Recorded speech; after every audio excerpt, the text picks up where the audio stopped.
On Wall Street, a young advisor faces disdainful looks, inherited secrets, and the burden of a surname marked by injustice. Amidst broken promises and hidden truths, he discovers that numbers tell stories, but not all are meant to remain silent. The clock read 8:52 in the morning when Nicholas Green clenched his fists inside the pockets of the charcoal gray suit he had bought on sale 2 months ago. 8 minutes until the meeting started. 8 minutes separating him from the opportunity he had been working for since he set foot in Archer Holdings. The conference room on the 49th floor exuded power and wealth. Italian marble on the floor-to-ceiling windows offering a panoramic view of Manhattan, and the aroma of a coffee that cost more than his newly acquired tie. Nicholas adjusted the leather briefcase under his arm, a graduation gift from his mother, already worn at the edges but still elegant enough not to completely clash with that environment. At 26 years old, Nicholas was an enigma to his colleagues at Archer. Graduated with honors in economics from NYU, coming from the interior of South Carolina, he rarely spoke in meetings, preferring to observe and take meticulous notes in his black-covered notebook. His reports were impeccable, his analyses accurate, but there was something in his green eyes, a silent intensity that made some veterans feel uncomfortable. What they didn't know was that Nicholas carried more than diplomas and spreadsheets. He carried the weight of a name, an interrupted story, of promises made at the bedside of a father who had died too soon. First time in the big room, Green asked Marcus, a senior analyst, adjusting his Italian silk tie as he approached. "Yes, I've been working on the proposal for weeks," replied Nicholas, keeping his tone neutral, though his heart was racing. "Word of advice, don't speak unless Langston asks directly. He doesn't like surprises." Marcus gave a wink and moved to his seat at the table. Nicholas nodded discreetly. Peter Langston, the name that filled both his nightmares and his determination. CEO of Archer Holdings, 58 years old, custom-made suit, impeccably cut white hair, and a gaze that could freeze even the most seasoned Wall Street negotiators. Peter led the company like his personal empire, an empire built on the ruins of careers he himself had destroyed. One of those ruins had a name, Jonathan Green. The conference room door opened and the buzz instantly ceased. Peter Langston entered, followed by 3 Asian men in impeccable suits. The delegation of Japanese investors at Archer had been courting for months. Nicholas immediately recognized Hideo Tanaka, the leader of the group, an approximately 65-year-old gentleman with discreet glasses and an elegant posture.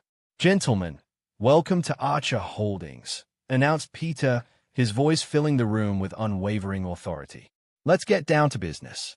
Time is money, and we have plenty of one and never enough of the other." Polite laughter rippled through the room. The executives settled in, and the meeting began with formal introductions and discussions about the global financial market. Nicholas watched intently, holding his briefcase tightly. His opportunity was coming. "Well, I think we've covered the main points," Peter said, checking his gold watch. "Does anyone have anything relevant to add before we move on to lunch?" Nicholas took a deep breath. This was it. He raised his hand discreetly. "Mr. Langston, I have prepared an analysis on unexplored opportunities in the renewable energy sector in Southeast Asia that could." Peter interrupted with a condescending smile. "Ah, young Green wants to give us a lesson on saving the world with solar panels and wind turbines. Lovely." He turned to the investors. "We always encourage our young talents to dream, but we keep our feet on the ground. Oil, mining, traditional sectors. That's where the real money is, isn't it?" The room filled with muffled laughter. Nicholas felt his face burn, but he maintained an impassive expression, years of practice in hiding his emotions now serving a purpose. He noticed, however, something curious.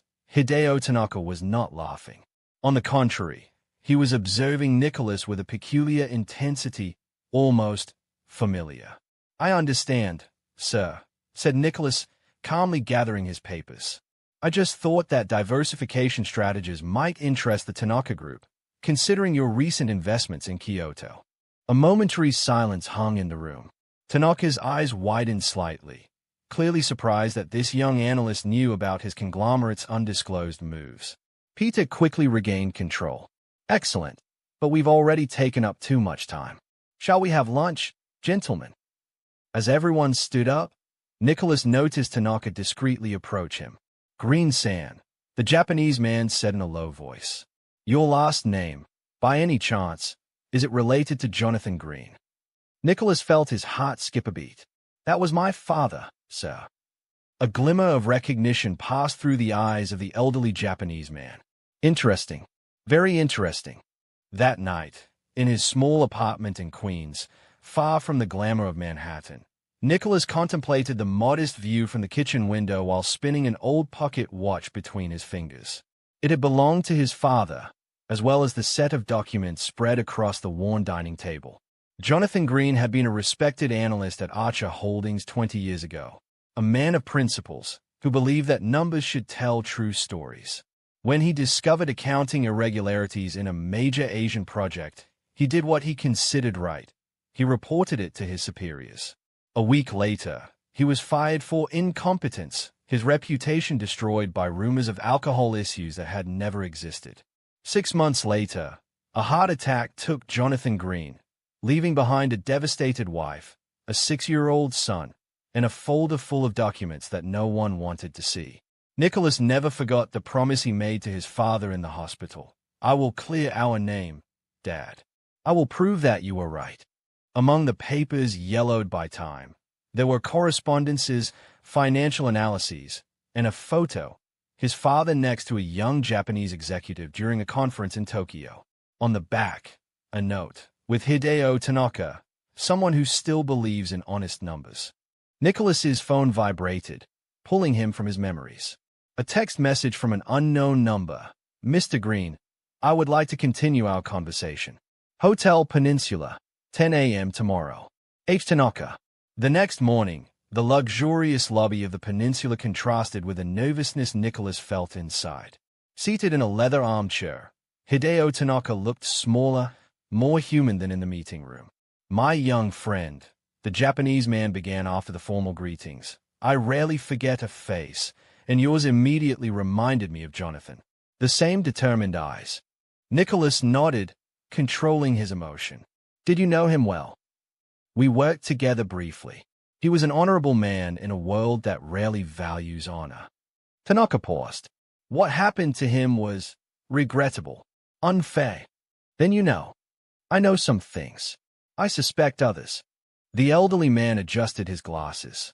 Your father detected irregularities in Project Sakura, didn't he? A significant diversion of funds that, if discovered, would have implicated several executives, including Peter Langston, Nicholas added. At the time, he was only the CFO, but the main architect of the fraud. Tanaka sighed. I assumed as much. At the time, I was away due to health issues. When I returned, your father had already been removed. The project continued, yielded millions, and Langston rose quickly. Nicholas pulled a flash drive from the folder. I have the original evidence that my father gathered. And more, evidence that similar practices are still happening at Archer. The project I attempted to present yesterday wasn't just about sustainability. It was a way to expose inconsistencies in the company's current reports. Tanaka's eyes shone with a mix of admiration and concern. Did you join the company to prove this? A personal vendetta. I started like that, admitted Nicholas. But I realize it's bigger than my father or Langston. It's about integrity in the financial system. About not building fortunes on lies. For a long moment, Tanaka remained silent, contemplating the young man in front of him. Your father would be proud, he finally said. The Tanaka Group was about to close a $2 billion deal with Archer. Now, I will demand a full audit as a condition. 2 weeks later, the financial world was shaken by explosive headlines. An investigative journalist from the Wall Street Journal published a detailed article on fraudulent practices at Archer Holdings, frauds spanning 2 decades. Anonymous documents have been sent to the newsroom, detailing schemes, names, and dates. Peter Langston was removed by the board of directors as investigations proceeded. The SEC initiated a formal inquiry. Archer's stock plummeted 18% in a single day. In the midst of the chaos, Nicholas continued his routine, arriving punctually, doing his work with the same quiet dedication as always. If anyone noticed he seemed less tense, nobody commented. 3 days after the scandal broke, Nicholas was summoned to the office of the company's interim president. He expected to be fired. Surely Langston, even removed, had allies who would suspect him. "Green," said Margareth Wilson, the new interim CEO, a 60-year-old woman with a reputation for unshakable integrity. "How long have you been here?" 2 years. 2 years and 4 months. She nodded, flipping through a folder. "Your reports are exemplary. Your proposal on sustainable markets in Southeast Asia was brilliant, by the way. It's a shame it was overlooked." Nicholas remained silent, awaiting the inevitable. "The board made a difficult decision today," she continued. "We are going to completely restructure Archer's corporate governance. We need to regain the confidence of the market and the investors." She closed the folder. "We are creating a new department, Green Advisory, Ethics, and Sustainability Desk. We would like you to lead it." The surprise must have been evident on Nicholas's face because Margareth smiled slightly. "Yes, we chose the name in honor of your father. Hideo Tanaka told us the full story. Jonathan Green could have saved Archer from 2 decades of corruption if they had listened to him. We won't make the same mistake with you." That night, after the whirlwind of emotions and meetings, Nicholas drove to the cemetery in Queens. His father's grave was simple, as he had been in life, without ostentation, just silent integrity. "We did it, Dad," he murmured, placing a copy of the proposal he had presented, now approved and expanded by the new board of directors. "Your name is clean, and it's going to help clean up a lot more." On the horizon, the sun set over Manhattan, painting the skyscrapers with golden hues. Nicholas remembered the words his mother always repeated during the difficult times after his father's death. "Truth is like the sun, Nicholas. You can hide it for a while, but it always finds a way to shine." 6 months later, Archer Holdings emerged from the scandal transformed. With a new governance structure and unprecedented transparency practices on Wall Street, the company became a case study in ethical recovery. Peter Langston, indicted for fraud and market manipulation, had made a deal with justice and disappeared from public life. In his new office, larger than his entire old apartment, Nicholas kept 2 photographs, one of his father, smiling during a family picnic, and another of his recent visit to the Tanaka Group headquarters in Tokyo, where he and the veteran investor had sealed a historic partnership to develop sustainable infrastructure in Asia. "Mr. Green," his assistant interrupted, "the group of new analysts is waiting for your welcome speech." Nicholas stood up, adjusting his father's pocket watch, which he now carried with him daily. "Thank you, Jenny. Tell them I'm on my way." As he walked through the corridors of Archer, now renewed in purpose and values, Nicholas reflected on the irony of fate. He had entered that building seeking revenge but found something much more valuable, the chance to transform the very system that had destroyed his father. In the conference room where he had once been humiliated, now dozens of young faces watched him with anticipation. Nicholas smiled, feeling the good weight of responsibility.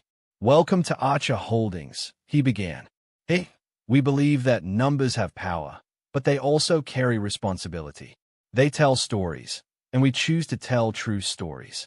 Because, in the end, true wealth was not in the astronomical figures that Wall Street so idolized, but in the character that remained steadfast even when everything seemed lost. And even in the relentless world of finance, there was room for redemption, for second chances, and for the justice that, albeit delayed, finally found its way."